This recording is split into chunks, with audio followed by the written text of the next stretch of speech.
Hey friends, listen, I've got a little bit of a biased review for you this morning. I say biased because I am a OEM dealer for SIT strings, and I've used them since that relationship began. Gosh, I don't know if it's been a decade or a little more. The review I'm fixing to do is on the newest foundation set of bass strings. Now, I've been using the Rock stainless since jump, and really dig them. They've changed the name now to fusion wound, so these are the same strings. But anyway, enough said about that. Now, the foundations, I've had them on the shelf. I just haven't tried them. When I started my Rock thing and met SIT, they sent me 3 sets. They sent me the Rock stainless. They sent me 3 stainless. I can't remember all 3. One's hex wound, which is the Rock.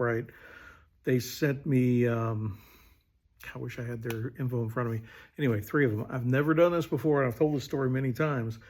I've never put on a set of bass strings, played it for 40 minutes, ripped them off, put another set on, played it for 40 minutes, ripped them off, and put another set on. When I put the Rock stainless on, instantly, it was something about, because stainless steel strings can be harsh, man. They've got this, they can be really squealy. They can be very abrasive on your fingers, and some weird harmonics, and overly bright, and they can hurt you.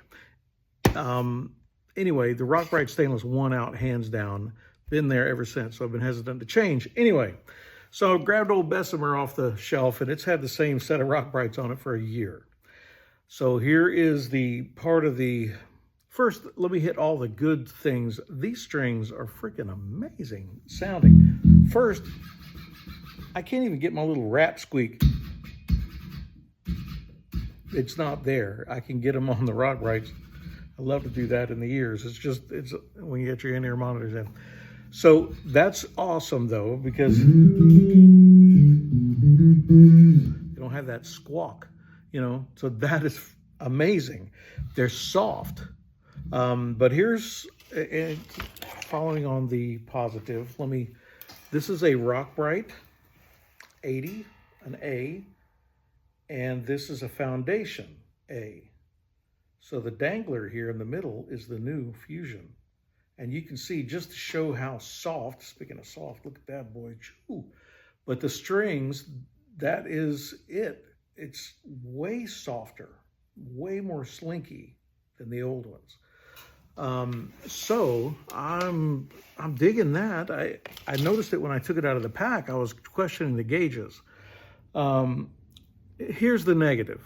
This is the only negative, and it's a negative that I've had against Sperzel tuners since my early days of bass building.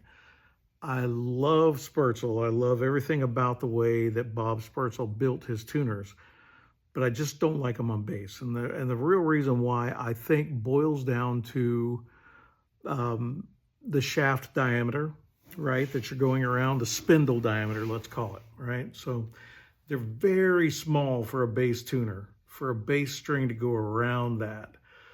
And the other thing is, I've broken more strings on Sperzels always at the tuner, never anywhere else. Well, I go around them one full wrap, which kind of defeats the purpose of having a locking tuner in the first place, which is fine. But this is like the 3rd bass I built. I've been gnawing through this, woodchucking on this thing for a long time. Anyway, long story short, while stretching the strings, because I get very aggressive when I stretch them, because I don't want them going out of tune. I want all the stretch that's going to happen. I successfully broke an 80 at the tuner, and because I had gone a half a wrap around, I was able to re-spool it and redid it again, broke it again, and then the 3rd time, I had just enough to do a straight pull, through the tuner, and broke it the 3rd time. Now, the 3rd time, I would say that it was already compromised. But the first 2, I cut it off, and the string was perfect at where I cut it off. It was just happening, not at the pin. I didn't pinch it in half with the pin. It's where it came out and went around that tight corner. So that is a problem with Spertzels on these particular strings, and that's the only negative I've got. Other than that, these things are killer.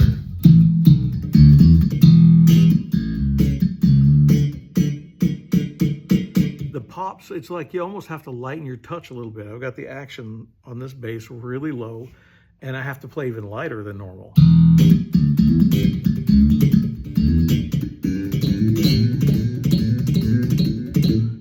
Not for any other reason that just doesn't need it. You know what I'm saying?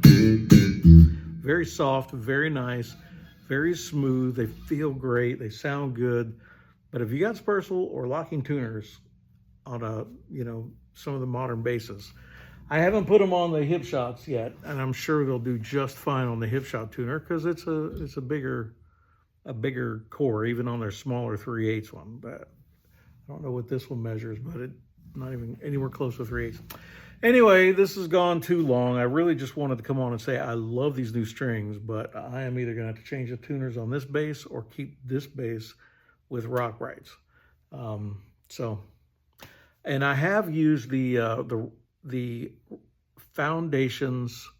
Now these are stainless. All these that I'm talking about are stainless.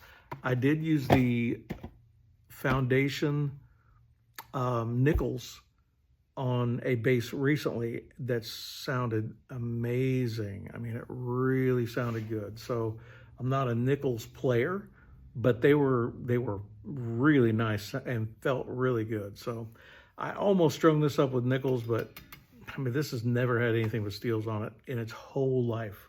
It's graphite neck and African Babinga core with, Cocobolo center. Everything about this bass screams stainless steel bowling ball. So it's got to have stainless steel strings on it. It just does. I could put flats on it. I think it'd probably fall apart. I don't know. I don't know what would happen. Might be some kind of space-time continuum breach or something. I don't know. Anyway, thanks for letting me ramble, y'all. Peace out. Get some SIT fusions, man. Try them out. Peace. Foundations. What's a fusion? Fusion's my 5-string. Maybe I'll put foundations on the fusion. That'll go.